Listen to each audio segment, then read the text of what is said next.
একদিনে যুক্তরাষ্ট্র ও ইসরায়েলের অন্তত 2টি যুদ্ধবিমান ও 3টি ড্রোন ভূপাতিত করা হয়েছে বলে দাবি করেছে ইরানের সশস্ত্র বাহিনী।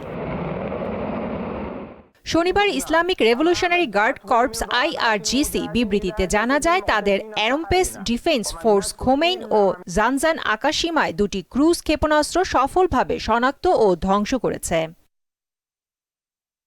এতে বলা হয়, ইস্পাহানের আকাশে 2টি MQ-9 অ্যাটাক ড্রোন ভূপাতিত করা হয়েছে। পাশাপাশি বুশেহরের আকাশে একটি হারমেস ড্রোন ধ্বংস করা হয়েছে। একই দিনে দেশটির সমন্বিত বিমান প্রতিরক্ষা ব্যবস্থা হরমুজ প্রণালীর নিকটবর্তী দক্ষিণাঞ্চলীয় জলসীমায় একটি মার্কিন A-10 ওয়ার্থগ যুদ্ধবিমান ভূপাতিত হয়েছে। অন্যদিকে ইরানের হামলায় ভূপাতিত হওয়া যুদ্ধবিমানের নিখোঁজ ক্রুকে খুঁজে বের করতে ইরানে প্রবেশ করেছে যুক্তরাষ্ট্রের স্পেশাল ফোর্সের সেনারা। স্থানীয় সময় শুক্রবার রাতে তারা দেশটিতে প্রবেশ করে বলে জানিয়েছে ব্রিটিশ সংবাদ মাধ্যম দ্য টেলিগ্রাফ।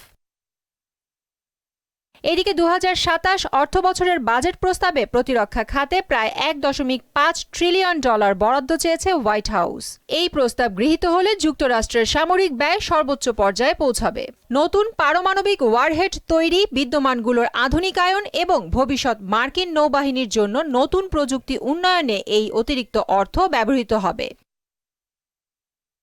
প্রিয়াঙ্কা নিতু, মোহনা সংবাদ।